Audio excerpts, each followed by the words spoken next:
Well, last night, in my spare time, I wrote a short story just for you about what it would be like as an American citizen visiting London for a couple of days. So picture the scene. You're an American citizen and you arrive at Gatwick Airport.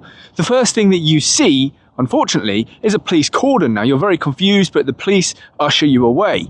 Before you know it, you find yourself in a taxi and you ask the taxi driver, what on earth is going on there? Well, the taxi driver informs you, nothing to worry about, love. It's just a bomb threat.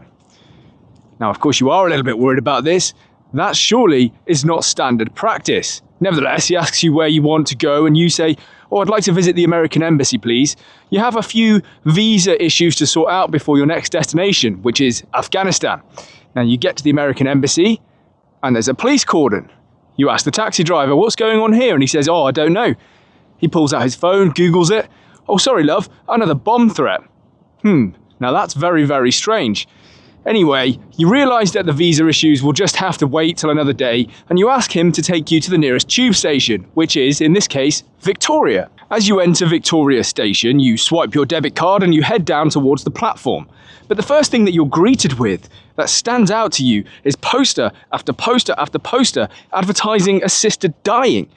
Now, you find this very strange and wonder who on earth is paying for all of this advertising. Surely it's very expensive, and is this not quite a tactless place to put these adverts?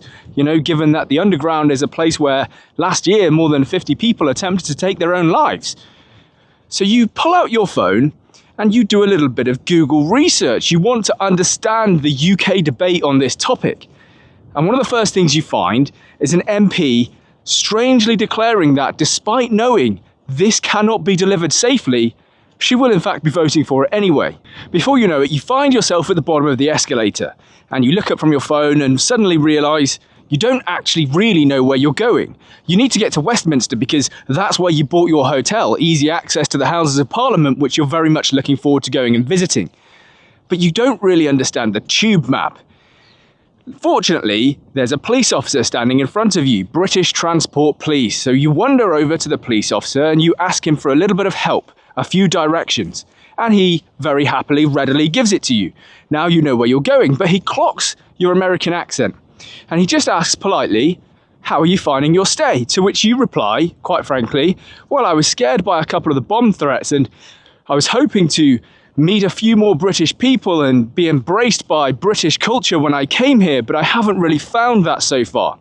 Suddenly the police officer's eyes change, his cheeks redden just a touch, and he looks at you with a stare and says, quite calmly but firmly, you need to be careful what you say here, ma'am. A second police officer rushes over, having heard your conversation, and gives a concerned look for you. You can't quite understand what the police officer meant by this, but nevertheless, you're not going to take any chances. Surely nothing you've said is illegal, but you decide it's not worth the risk and it's not worth the debate. You thank the police officer and you move on to your train. The following day, you wake up in your hotel. Now, you've overslept a little bit because of jet lag, but you're really excited to go and see the Houses of Parliament. So you throw on some clothes quickly and you exit the hotel. You march towards Westminster Bridge, and this is pretty exciting. But as you get closer, you realise there's another police cordon around Westminster Bridge. Frustrated, you trail up to the police officer and you ask him, officer, what on earth has happened here? Can I cross the bridge? The officer politely replies, no, ma'am, unfortunately, you can't cross the bridge here.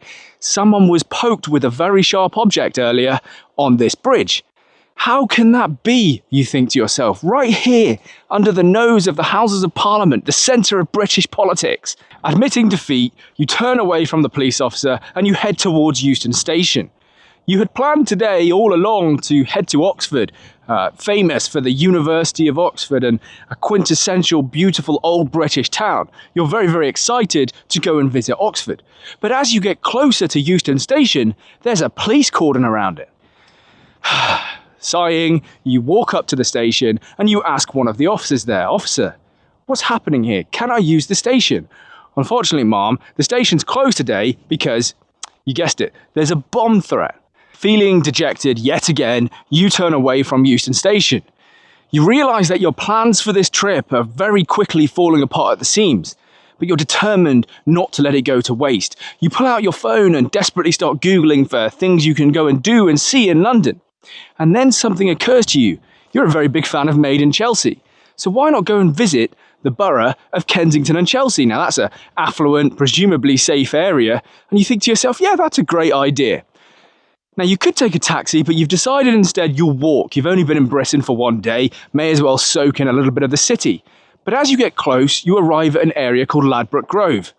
You are surprised, although less than usual, to see a police cordon. You approach the cordon and you approach the police officer who's standing there guarding it. You ask him politely, "Excuse me, sir, what exactly has happened here and can I go through?" Now he politely responds to you that there's no way that you can go through this area, but unfortunately I can't talk to you about what's happened here.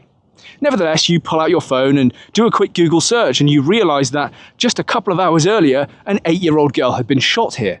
As you leave Ladbroke Grove feeling hopeless and wondering why you ever came to Britain in the first place, you catch sight of a small demonstration taking place.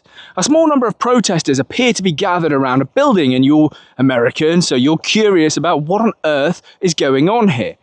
You stroll over, and one of the protesters, a Christian pastor, comes to speak to you. He explains that there's a man named Tommy Robinson who is in fact not a racist, but one of the people who works in this building, a news studio, has said to the world that he is a racist. You and all of the other protesters are here demanding an apology from that man. Now, this strikes you as pretty strange. You look around at the group of protesters and actually only half of them are even white. Why would all of these people come out and defend someone if he was racist? But you really don't understand enough about the situation. You're not going to get too involved. What you do ask, however, is which one of these people is Tommy Robinson? Now, the Christian pastor answers you, well, unfortunately, he can't be here. He's in prison. Ah, for racism, you think? Well, not quite. The pastor explains to you that, no, he's in prison because he breached a court injunction when he released a documentary. That horrifies you as an American with the First Amendment, and so you start to wonder, well, how long has he gone to prison for? 2 weeks? 4 weeks? What's going on here? No, 18 months. Shocked, you turn around and walk away. Unfortunately, your day is about to get a lot worse. You turn away from the protest and you think to yourself, I've seen enough of Britain, it's just police cordons anyway. I'm going to head back to the hotel, so you pull out your phone and you begin using Google Maps to navigate. But all of a sudden, your phone is gone, missing from your hand as you were walking. You look up and you see someone speeding away on an e-bike wearing a balaclava with your phone in their hands. There's nothing you can do. You can't catch them, they're far too fast. Your phone is long gone in the wind. Fortunately, another citizen comes over to your aid and says, "Hey, I can take you to the nearest police station." You graciously accept his offer, and as you're walking there, he explains to you that he's lived in London for 40 years. It hasn't always been like this, and it doesn't have to be like this. As you arrive at the police station, you turn to your kind Samaritan and you thank him for his time and his assistance. You enter the police station, and eventually you're given an interview with a police officer.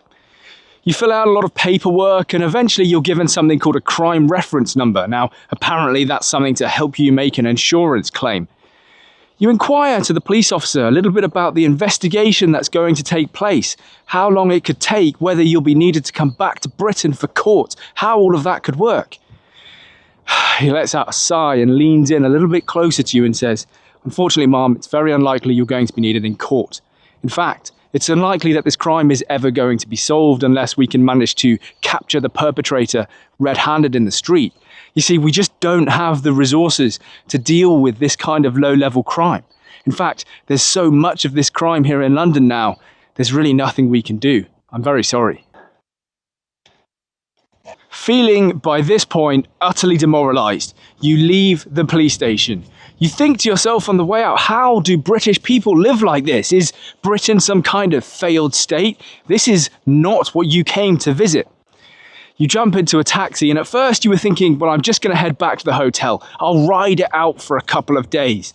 But then something occurs to you. That is not the American spirit. That's not the American way. That's not why the stars on the Star-Spangled Banner always face forward. And so you think to yourself, no, I'm going to make something out of this trip. You ask the taxi driver, where could I go? What could I go and see? I've lost my phone, unfortunately. You can't be bothered to get into the whole story, and it probably wouldn't surprise him anyway. And he explains there's a couple of things you could go and see. There's the British Museum, for example, or the High Court, where many famous cases have been heard. Now that sounds interesting. You opt for the High Court, and he promptly takes you there. You jump out, pay the taxi driver with your debit card, and thank him for his advice. As you wander up to the steps as a aimless, lost American tourist, you catch sight of a barrister just outside the Supreme Court. Curiously, you walk up and you ask him, "Excuse me, sir, what cases are being heard in the court today? I'm just a tourist and I'm very, very interested." Well, he explains to you that he is actually going to be representing a political party today, the Scottish National Party. And you inquire, "Oh, that's very fascinating. What are the issues that they're debating in the court?" And he explains to you, well, it's all about the language surrounding pregnant men. At this point, you're very, very confused, and you have lost all patience to inquire further. Whatever the Scottish National Party want to do with the language surrounding pregnant men does not interest you as an American. You walk away, catch another taxi, and before long, you find yourself back at your hotel. By now, the American spirit has been crushed in Britain. You really are just going to hole up in your hotel for the next couple of days. 2 days later, you emerge out of the hotel where you've been shut in, living entirely on room service, refusing to go and explore the various police cordons that London has to offer. You jump into a taxi and you're heading towards the airport. By this point, you are hands together, praying that there are no more bomb threats. You just want to leave Britain. Kabul, Afghanistan cannot come fast enough. Every minute that goes by, every meter that you pass is 1 meter and 1 minute closer to safety. Now, if you're thinking to yourself, cool story, bro, I understand, I sympathize, but unfortunately, everything in that story is true. Not only is everything in that story true, it all happened in just the last couple of days alone. That is what London life is like. So when you have Mayor Sadiq Khan saying Londoners don't feel safe because President Trump has won the election, no, Mr. Khan, that is not why Londoners don't feel safe. Londoners don't feel safe because knife crime has risen 40% since you became the mayor. Sexual assaults are up something like 4 times since you became the mayor. Don't quote me on that statistic, but it's something around that. It is absolutely awful. These are the reasons that Londoners don't feel safe. Our country has gone to the dogs, and there's no other way of putting it. We're taxed more than ever. Our services are completely failing. Everything is going wrong. Now, of course, this isn't all the Labour Party. It's also the Conservative Party and just bad governance, term after term after term. It's terrible. I hope you enjoyed the story as much as you can. I tried to make it a little bit humorous, but unfortunately, some of the topics in there really aren't humorous at all, as you can understand. But it just gives an insight into some of the things that are happening in London just over the course of a couple of days. Anyway, if you like this video or you like these videos, like, comment and subscribe. See you later.